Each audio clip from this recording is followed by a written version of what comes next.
창세기 22장입니다. 창세기 22장 7절부터 14절 말씀입니다.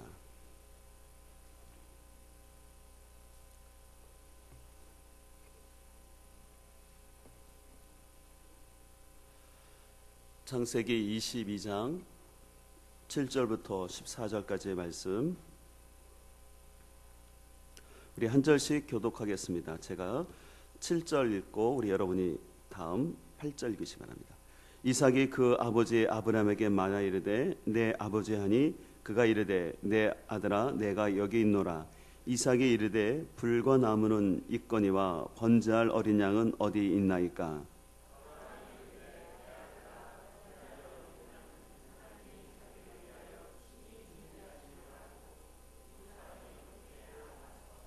하나님이 그에게 일러주시는 곳에 이른지라. 이에 아브라함이 그곳에 제단을 쌓고 나무를 버려놓고 그의 아들 이삭을 결박하여 제단 나무 위에 놓고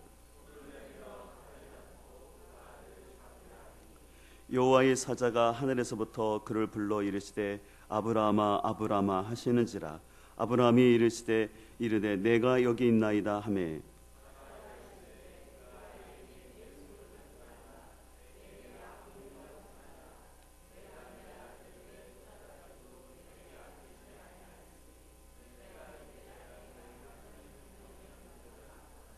아브라함이 눈을 들어 살펴본즉 한 순양이 뒤에 있는데 뿔이 수풀에 걸려 있는지라. 아브라함이 가서 그 순양을 가져다가 아들을 대신하여 번제로 드렸더라.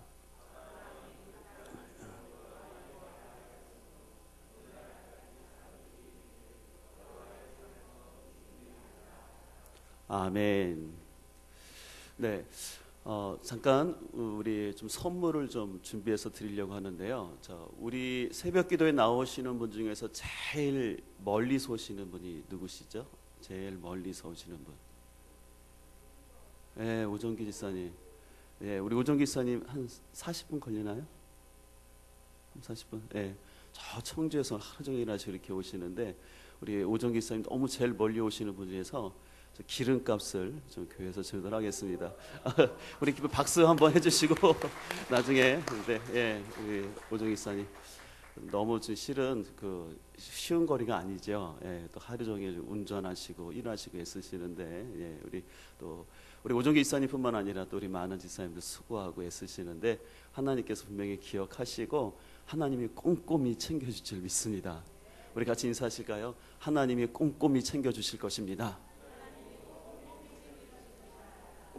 아멘. 네. 우리가 오라 여호와의 산에 오르자는 주제로 말씀을 가지고 나오고 있는데요. 어제 우리가 첫 번째로 살펴봤던 산이 무슨 산이었죠? 시온산이었죠.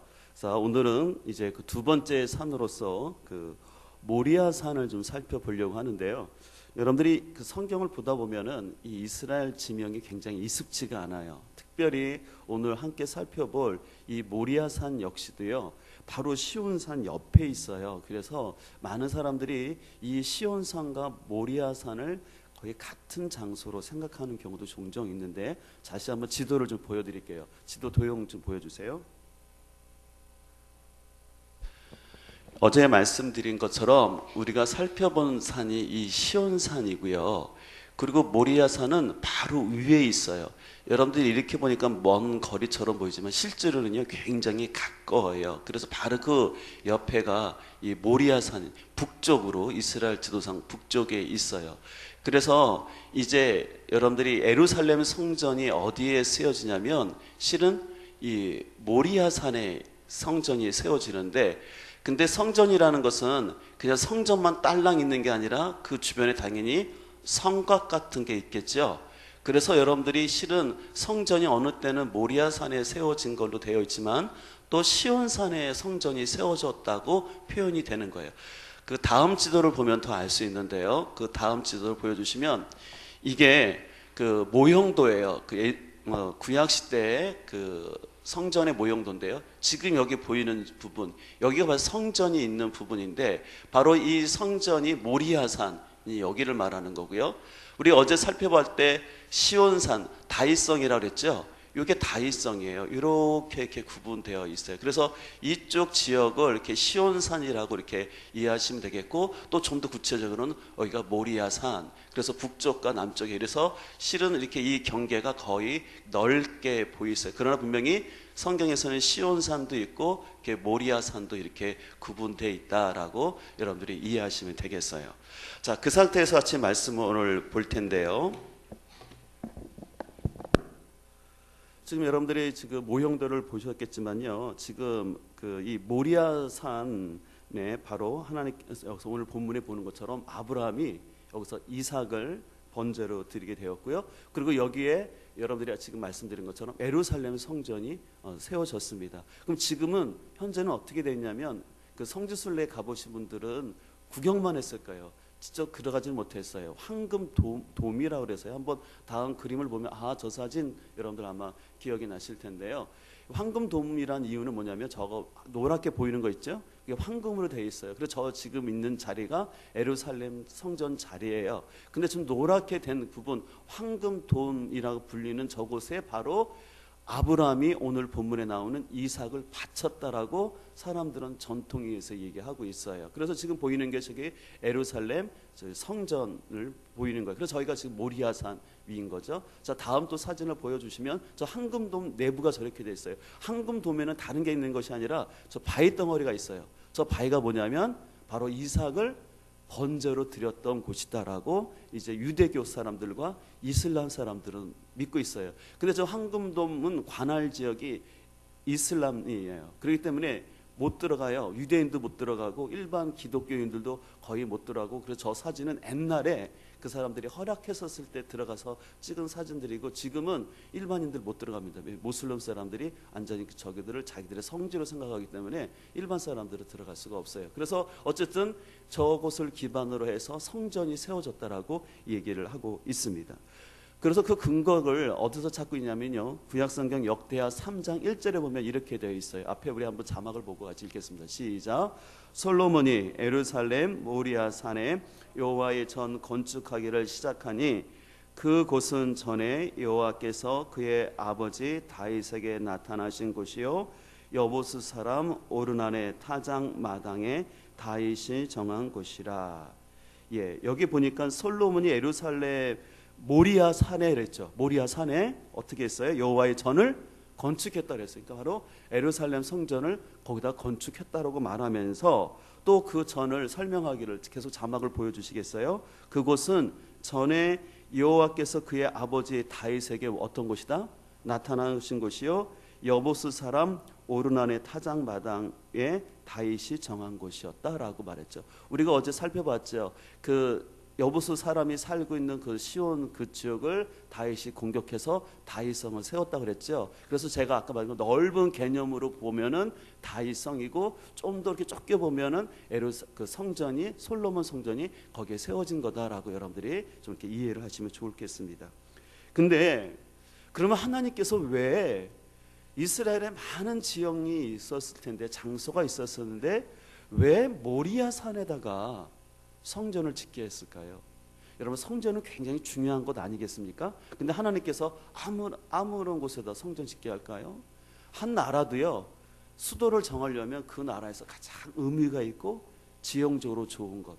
그래서 여기 옛날부터 우리 영기면 지역, 이 남면 지역이 옛날부터 우리나라에서 굉장히 지형적으로 좋은 곳이에요. 그래서 여기다 이제 수도를 천도하려고 그렇게 계획했었죠.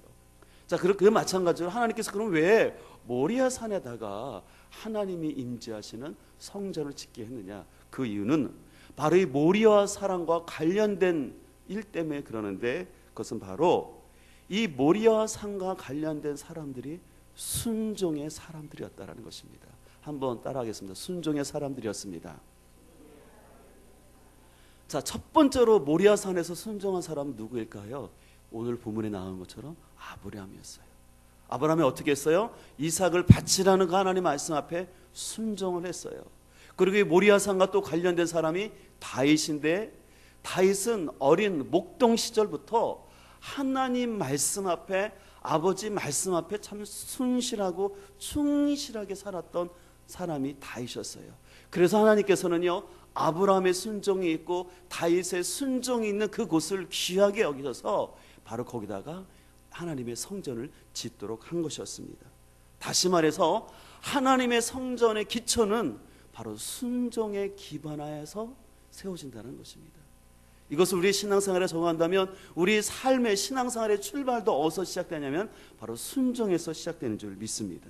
그렇기 때문에 우리 여러분이 잘 아시는 사무엘상 15장 22절에 보면 사무엘이 여호와께서 이르기를 번제와 다른 제사를 그의 목소리를 청종하는 것을 좋아하신 같이 좋아하시나이까 하면서 순종이 뭐보다 낫다 그랬습니까?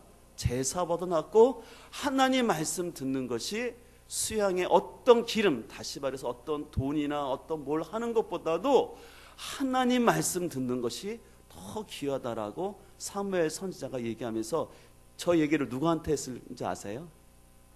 그렇죠, 사울에게. 왜 사울에게 저 말을 했을까요? 사울이 순종했을까요? 안 했을까요? 안 했어요. 다윗과 경쟁 관계에 있었던 이 사울은 하나님 앞에 순종하지 아니하고 백성들 눈치 보면서 백성들에게 순종했어요. 그래서 결국은 사울왕은 실패하는 인생이 되었습니다. 자, 오늘 본문으로 보면요, 우리가 같이 읽지는 않았지만 2절을 볼까요?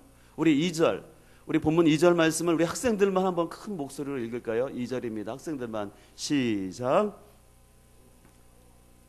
다시 처음부터 같이 목사님이랑 읽어요. 시작.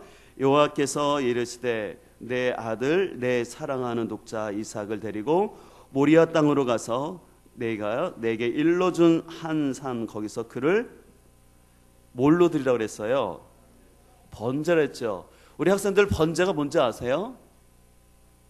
예, 이 한자를 알면 좋은데요, 여러분들 한문 공부를 해야 돼요. 그래서 좋은데 번자는 태울 번자예요. 그렇지는 제사 제자 애자 이래서 태워서 드리는 거예요. 이거 뭐냐면 태워서 드리라는 거예요. 근데 지금 하나님이 누굴 태워서 드리라는 거예요? 근데 이삭이 누구예요? 오늘 본문 2절에 보니까 하나님께서 꼭 집어서 말씀하시죠. 이삭이 그냥 사랑하는, 그냥 미워하는 아들이에요? 사랑하는 아들이에요?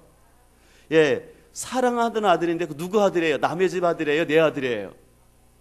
내 아들이라고요? 우리 하나님 보시면요, 참 재밌으세요. 하나님이 콕콕 집어서 말씀하세요. 너, 네 아들, 그리고 네 사랑하는 그 독자 바치라는 거예요. 근데 하나님께 독자라고 말씀하십니까? 그거 하나님 꼭 집어가지고 그거 바치라. 그래서 여러분들 사진을 보여드릴 텐데요. 그래서 실은 지금 저렇게 태워서 드리라는 거예요. 여러분들 저 할 수 있겠어요? 여러분 만약에 어느 날 우리 학생들 엄마가 새벽기도 갔다 오더니 얘야, 지효야, 동효가 엄마가 할 말이 있는데 하나님이 너희들 바치란다. 어떻게 할까요? 빨리 도망가야 돼요. 살려고 그러면. 근데 여러분들 한 가지 여기서 안심할 것은요, 하나님은요 결코 저런 명령을 아무에게나 하지 않으셔요. 오늘 아브라함에게 이 순종을 요구하시기 전까지 아브라함에게는요 40년이라는 준비 기간이 있었어요. 하나님은 그를 75세에 부르셨어요. 75세, 그 25년 전에 부르셨고, 또한 그 다음에 100세가 지내서 그가 아들 이삭을 낳고, 그래서 지금 이삭의 나이가 지금 실은 어린아이 때가 아니라 지금 중학교 2학년쯤 되는 그 정도 큰 나이, 한 15, 16쯤 되는. 그래서 40년 동안 하나님께서는 아브라함을 준비시키고 연단시킨 다음에 이 최종적으로 이 시험을 주시는 것이에요. 그래서 우리는 성경을 볼 때 여러분들 적용을 잘 해야 되는데요, 오늘 본문 같은 말씀을 보고 이걸 문자적으로 적용을 해서 초신자가 내가 이거 하나님 앞에 내 아들이 뭐 이렇게 바쳐야 되나, 뭐 집 바쳐야 되나, 여러분 그런 데는 이단이에요. 그런 데 가지 절대 하나님은요 뭐 초신자들한테 그런 거 요구하지 않으세요. 아직 믿음의 분량도 되지 않은 사람들한테 하지 아니하고, 하나님은 그 사람이 감당할 만한 시험과 순종을 요구하신 줄 믿습니다. 근데 그것은 하나님도 알고 자신도 알아요. 실은 하나님이 그 사람의 순종을 하면, 특별히 교회에서 뭔가를 여러분에게 순종을 하면 그 사람이 감당하지 못할 것을 말하는 게 아니에요. 오늘 우리 어린 학생들 이렇게 새벽기도 나오지만요, 우리가 처음에는 어려울 것 같지만 아니에요. 순종하면 충분히 어린 아이들도 와서 새벽기도 하고 하나님 앞에 나아갈 수가 있는 거예요. 그래서 여러분들, 우리는 하나님 앞에서 분명히 하나님은 우리의 믿음의 분량만큼 나에게 순종을 요구하신다는 것을 기억하시고 우리는 하나님 앞에 잘 순종하며 나가기를 소망합니다. 같이 따라하겠습니다. 하나님은 믿음의 분량만큼, 믿음의 수준만큼 순종을 요구하십니다. 그렇다면 여러분들은 어떤 순종하기를 원하세요? 계속해서 낮은 단계의 순종만 원하세요? 아니면 아브라함처럼 한 번쯤은 이렇게 고차원적인 순종하기를 원하십니까? 네, 그렇죠. 때로는 고차원적인 순종이 이뤄질 때 거기서 하나님의 역사가 나타나게 될 줄 믿습니다. 자, 그래서 이제 아브라함이 이 이삭을 칼로 잡으려 하는데, 자, 여기서 퀴즈를 드릴게요. 아브라함이 이삭을 번제로 드리려면 죽여야 되잖아요. 그럼 어떻게 죽였을까요? 첫 번째는 너무 마음이 힘들고 어려워가지고 겁이 나가지고 이삭의 칼을 살짝 조금씩 찔러 잡으려고 했다. 아니면 아들이 고통 없이 죽이도록 단번에 확 죽이려고 했다. 예, 당연히 단번이겠죠. 자, 그래서 그것을 어떻게 알 수 있냐면 오늘 11절을 보게 되면 그렇게 알 수 있어요. 그래서 10절에 보니까 손을 내밀어 칼을 잡고 그 아들을 잡으려 하니 여호와의 사자가 하늘에서부터 그를 불러 이르시되 아브라함아 아브라함아 하시는지라 라고 부르고 있어요. 자, 여기서 또 한번 퀴즈 낼게요. 여기서 천사가 아브라함을 부르잖아요. 아들을 죽이려고 하니까 천사가 어떻게 불렀을까요? 첫 번째는 천사가 아주 근엄하게 멋진 목소리로 아브라함아 아브라함아, 아니면 두 번째는 아브라함아 아브라함아. 어떻게 불렀을까요? 왜 이렇게 두 번째 불렀을까요? 아브라함아 하면 벌써 칼이 이삭에 들어갔어요. 그래서 그것을 그림으로 볼 수 있는데 그림 하나 보여주실까요? 저게 아주 중요한 그림인데요. 여러분들 렘브란트라는 아주 유명한 화가가 있어요. 여러분들 나중에 그 서양 미술사 또 교회를 다닌 사람들은 저 공부를 할 텐데요. 너무 중요한 건데 렘브란트는 이삭의 희생 제사라는 그림을 통해서, 여러분들 저 그림을 잘 보세요. 여러분들 저 그림에서 가장 핵심이 되는 장면이 어디 있을까요? 어떤 모습일까요? 저 그림의 하이라이트 딱 그 포커스를 딱 저기 한다면 어디를 여러분들 찍고 싶으세요? 참고로 화가들은 그림을 그릴 때 정중앙에 뭔가를 딱 표현하고 싶어요. 뭘까요? 그림이 좀 약해서 좀 아쉬운데요. 여러분 이게 뭔지 아세요? 칼이 중간에 붕 떠 있어요. 이게 중간에 무중력 상태처럼 중간에 떠 있는 게 이게 포인트예요. 왜요? 지금 천사의 손이 뭐였어요? 아브라함의 손을 확 잡았죠. 그러므로 인해서 어떻게 해요? 이삭을 죽이려던 칼이 중간에 붕 뜬 거였어요. 이게 참 멋진 장면이었는데, 지금 이삭은 조금만 전까지도 죽음의 순간이었지 않습니까? 근데 지금 죽음의 순간이 어떻게 변했냐면 삶의 시간으로, 구원의 시간. 조금 전까지는 절망의 시간이었는데 기쁨의 순간으로 확 바뀐 거예요. 그래서 아브라함이 천사의 눈을 바라보는 눈이 근심이었을까요? 안도의 눈빛이었을까요? 안도의 눈빛이었어요. 우리가 좀 화면이 안 좋아서 그런데 여러분들 그림을 잘 보게 되면 이 아브라함의 눈이 얼마나 평온의 눈인지, 그리고 저 손을 붙잡고 있는 천사의 손은 아브라함에게 참 그 어떤 손보다도 잊을 수 없는 순간이 된 거라는 것이죠. 그래서 브리스코라는 사람은 이런 표현을 했습니다. 아브라함의 삶, 아브라함의 믿음을 그래프로 표현한다면 그의 신앙은 히말라야 산막 같다라고 얘기합니다. 때로는 의심과 갈등의 깊은 계곡에도 있었고, 또한 그의 삶 가운데는 믿음의 높은 봉우리와 같은 히말라야 산맥 같은 시간들이 그의 삶에 있었는데, 아브라함의 삶에서 최고의 에베레스트 같은 가장 높은 산이 있었는데 그것은 바로 모리아의 산이었다라고 얘기를 하는 것입니다. 그래서 아브라함은 인류 역사상 가장 큰 믿음의 에베레스트 산에 올랐는데 그것은 바로 모리아 산에서 아들을 바치려는 이 순간이었다라고 얘기를 하고 있습니다. 근데 놀라운 것은 이 아들을 바로 바치려 함으로 인해서 그는 성경에서 처음으로 여호와 이레라는 놀라운 경험을 하게 됩니다. 오늘 본문 보실까요? 13절 보면 아브라함이 눈을 들어 살펴본즉 한 수양이 순양이 뒤에 있는데 뿔이 수풀에 걸려 있는지라. 아브라함이 가서 그 순양을 가져다가 아들을 대신하여 번제로 드렸더라. 14절 같이 읽겠습니다. 시작. 아브라함이 그 땅 이름을 이르라 하였으므로 오늘날까지 사람들이 이르기를 여호와의 산에서 준비되리라 하더라. 아멘. 여기 보니까 뭐라고 무슨 이래? 여호와 이레. 이레라는 것은 뭐냐면 준비하기. 누가 준비하신다는 거예요? 하나님이 준비하신 거예요. 하나님은 이미 이삭이 아니라 순양을 준비하고 계신 하나님인 줄 믿습니다. 하나님은 꼼꼼히 미리 준비해 놓으셨어요. 대책 없으신 하나님이 아니라 미리 꼼꼼히 이미 다 준비해 놓으셨는데 지금 뭘 원하셨던 거예요? 이삭 자체가 아니라 그 아브라함의 마음을 보고 싶었던 것이에요. 그래서 하나님께 믿음을 드렸을 때, 마음을 드렸을 때 하나님께서는 아브라함이 생각지도 못했던 순양을 드림으로 인해서 아브라함은 하나님께 축복받고 믿음의 사람이 된 줄 믿습니다. 만약에 아브라함이 순종하지 않았다면 그의 삶에는 여호와 이레는 없었을 뿐만 아니라 그의 삶이 믿음의 조상이 되지는 못했을 것입니다. 그래서 실은 오늘 12절이 오늘 본문의 핵심입니다. 오늘 12절을 다시 한번 볼까요? 사자가 이르되 그 아이에게 내 손을 대지 말라. 그에게 아무 일도 하지 말라.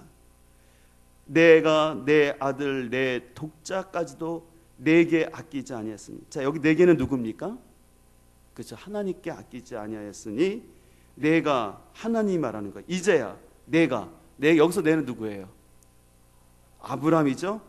아브라함 네가 하나님을 어떻게 하는 줄을 경외하는 줄을 하나님 아셨다는 거예요. 하나님은 40년간 아브라함을 훈련시키셔서 마지막 클라이막스 시험을 해보셨어요.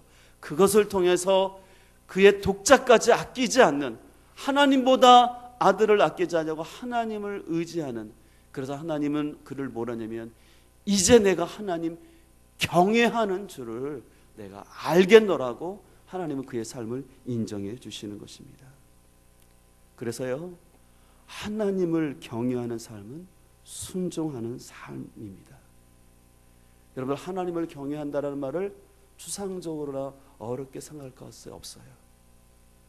하나님 앞에 순종하는 사람이 하나님을 경외하는 사람이에요. 하나님을 경외하는 사람은 세상과 사람이 아니라 하나님과 하나님 말씀 앞에 순종하는 사람입니다. 여러분, 세상에서도 순종 가르쳐죠. 학교에서도 선생님께 순종해야 된다, 부모님께 순종해야 된다, 나라의 권위에 순종해야 된다고 가르쳐요. 그러나 우리 기독교에서는 하나님께 대한 순종이 참된 순종인 줄 믿습니다. 그리고 하나님께 순종하는 사람은 하나님이 세우신 권위와 또 교회 안에서 자신에게 맡겨진 사명에 순종하는 거예요. 여러분은 누구에게 순종을 하십니까? 사람이요, 순종하는 대상을 보면 그 사람이 누구를 경외하는지가 나타나요. 어떤 사람들은요, 세종대왕한테 잘 순종하는 분이 있어요. 보시죠? 예, 아주 세종대왕님 말씀이라면 뻑뻑합니다. 세종대왕님 계신 곳이라면 밤낮을 가리지 않고 어느 곳이든지 다 달려가는 사람들이 있어요. 또 어떤 사람은요, 아주 본능에 충실한 분들이 있어요. 그래서 먹는 거나 어디 맛있는 거 먹는다 그러면 어디든지 찾아가고요. 또 어떤 사람들은 또 잠자는 일에 아주 본능에 충실해가지고 그냥 아마 지금도 아주 편안하게 쿨쿨 주무시는 분들도 있을 거예요. 또 어떤 분들은 자기 이익과 자기의 감정, 어떤 자존심에 또 순종하는 사람이 있습니다. 그 대표적인 사람이 사울왕이었어요. 사울왕은요, 선자를 통해서 그렇게 하나님의 말씀했음에도 불구하고 하나님의 말은 기울이지 아니하고 자기 감정, 자기 이익에 굉장히 집착된 사람인 것을 볼 수가 있어요. 그러나 믿음의 사람은 하나님께 순종하는 사람입니다. 바로 다윗이 그런 사람이었습니다. 그래서야 하나님께 순종하는 사람의 특징 중에 하나는 뭐냐면 집착하지가 않는 것이에요. 그래서 그는 하나님께 집착하지 않음으로 인하여 오히려 하나님이 주시는 더 귀한 것들을 누리게 됩니다. 그러나 순종하지 않는 사람의 특징 중에 뭐냐 하나는 집착을 해요. 자기가 가진 것 아니면 내가 소중하다고 생각하는 것, 그것에 집착을 해요. 그것을 안 놓으려고 해요. 근데 때때로는 하나님께서는 그게 참된 것이 아니기 때문에 내려놓기를 원해요. 내려놓고 집착하지 말고 하나님을 바라보기를 원하세요. 그래서 내가 집착하던 것을 내려놓으면은 하나님은 우리가 생각지도 못한 더 귀한 것을 예비하고 있음을 우리는 믿어야 될 줄 믿습니다. 그러나 반대로 집착을 하고 고집을 피우고 자존심을 부리면요, 계속해서 신앙생활이 어려워요. 저는 신앙생활을 하면서 많은 성도님들을 많이 뵀어요. 저는 아무래도 교회 사역을 큰 교회에서 하다 보니까 다양한 분들의 성도님들을 봤어요. 진짜 돈도 많이, 우리가 생각하는 것 이상으로 한 달에 깜짝 놀랄 정도로 11조하는 분들도 있었고요. 또 큰 직함을 갖고 계신 분들도 봤어요. 또 아니면 진짜 어렵게 생활하는 분들도 있어요. 근데 다른 건 아니더라고요. 형통과 불통의 삶은 뭐냐면 어떤 직업이든지 어떤 배움이든지 간에 순종하면 그의 삶에 아름다움이 있더라는 거예요. 그러나 그래서 좀 이런 표현을 들어서 죄송하지만요, 많이 배웠어도요, 하나님 앞에 순종하고 많이 가져서 순종하면 형통한데요, 배우지 않고 고집피면서 하는 사람들은요, 진짜 이렇게 삶이 형통하지 않은 걸 보는 거예요. 아, 그래서 깨달았어요. 사람이 배운 것도 중요하고 가진 것도 중요하지만 첫째가 순종이구나. 순종하지 않으면 절대 그 삶에 하나님께서 길을 열어주지 않으셔요. 우리 학생들은 오늘 나왔기 때문에 우리 학생들이 어려서부터 부모님 말씀과 하나님 말씀 앞에 순종하는 훈련이 되어지길 간절히 소망합니다. 그러면 분명히 하나님이 여러분의 삶을 순간순간 인도해 주실 거예요. 근데 자기 본능과 자기 이익 앞에 순종하지 않는 사람은 결코 하나님이 함께하지 못해요. 저는 바라기는 우리 학생들 가운데도 우리 몸된 교회를 위해서 하나님 앞에 신실한 마음으로 순종하고 사명을 감당할 수 있는 친구들이 있어지길 간절히 소망합니다. 실은 목사님이 지금 설교 올라오기 전까지 마음이 굉장히 분주했어요. 왜냐하면 여러분들 방송실을 보신 것처럼 이 방송실 시스템이 잘 안 됐어요. 그런 실은 목회자가요, 설교 전에 마음이 분주하면 안 되거든요. 그래서는 일부러 목사님은 5시 처신 전에 와서 좀 기도하고 마음을 좀 하나님 앞에 해야 되는데 이거 준비 안 돼 있을까 왔다 갔다 해야 되고 전화해야 되고, 저는 좀 바라기는 우리 학생들 가운데 진정 하나님 앞에 진실함, 순종함을 가지고 하나님이 세우신 지도자에게 기쁨이 되어지고 근심이 아니라 염려가 아니라 좀 안정감을 주고 하나님의 교회를 섬길 수 있는 그런 일꾼들이 세워지기를 간절히 소망합니다. 우리 부모님들도 우리 자녀들 바로 양육하셔서 아이들 돈 조금 버는 것 그거에 진짜 기뻐하지 마시고 우리 자녀들이 어서부터 하나님과 교회 앞에 충성하는 법을 가르치면은 분명히 하나님이 함께 하시고 여호와 이레의 삶으로 함께 할 줄 믿습니다. 아까도 말씀드린 것처럼 그래서 이 모리아산은 순종함으로 말미암아 성전이 세워졌습니다. 근데 이 모리아산과 관련해서 우리가 마지막으로 기억해야 될 순종하신 분이 있습니다. 여러분들 모리아산에서 지금 아브라함이 순종했다고 말씀드렸고요. 또 다윗이 또 순종한 것을 제가 자세히 말씀드리진 않지만 다윗도 순종했어요. 또 한 분이 계세요. 최고의 순종을 하신 분이에요. 누군지 아세요? 예수 그리스도십니다. 바로 이 모리아산이 거기가 골고다 언덕이에요. 바로 이 골고다 언덕에서 예수님께서 십자가를 지시는 순종을 하셨습니다.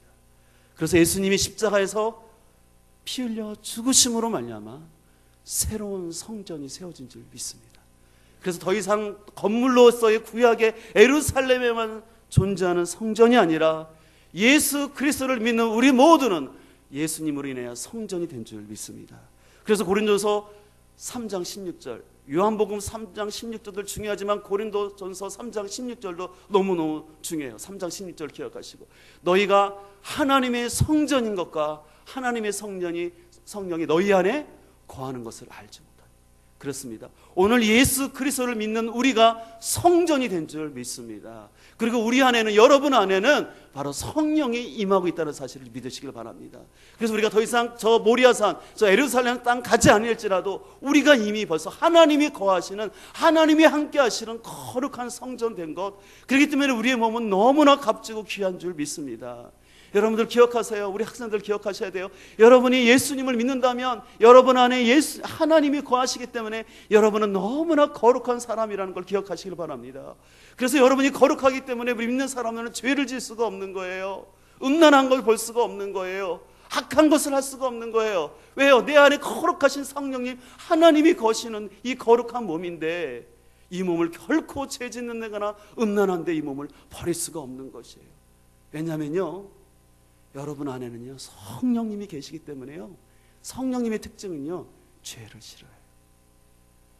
내가 나쁜 것 하려고 그러면 마음이 쿵쾅쿵쾅하고요, 기뻐하지 않냐고요. 혹시 내가 그것을 하면 자꾸 죄책감이 들어서 회개할 때까지는 하나님 마음이 평안을 주시지 않으세요? 여러분들 얼마나 감사합니까? 우리가 하나님의 성전된 것, 이건 진짜 여호와의 일의 은혜인 줄 믿습니다. 우리가 어떤 물질의 축복이나 어떤 건강의 축복을 넘어서 우리가 하나님의 성전된 것, 이것이야말로 우리 인생의 가장 큰 하나님의 예비하시며 복인 줄 믿습니다.